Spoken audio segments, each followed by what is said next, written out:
Comencem pel primer, 51. En quin o quins d'aquests contextos és correcte l'ús de la paraula provar? Aquelles vacances li van provar molt? Em vaig provar aquesta jaqueta i m'anava massa petita? O has de provar la sopa per saber si té prou sal? Vegem-les una per una, perquè aquesta pregunta té trampa també. És un error superhabitual en català fer servir el verb provar en estos tres significats, però en alguns no és correcte, ara ho veurem. Aquelles vacances li van provar molt. Aquí sí. Podem fer servir provar, que vol dir que aquelles vacances li van anar molt bé. És sinònim d'anar bé. Vegem ara la B.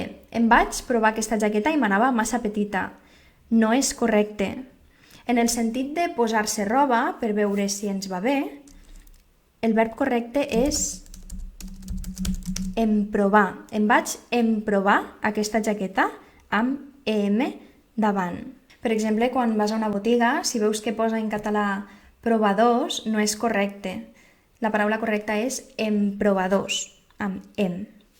I tercera opció, has de provar la sopa per saber si té prou sal. Incorrecte. Quan parlem de menjar, el mot correcte és tastar. Has de tastar la sopa per saber si té prou sal.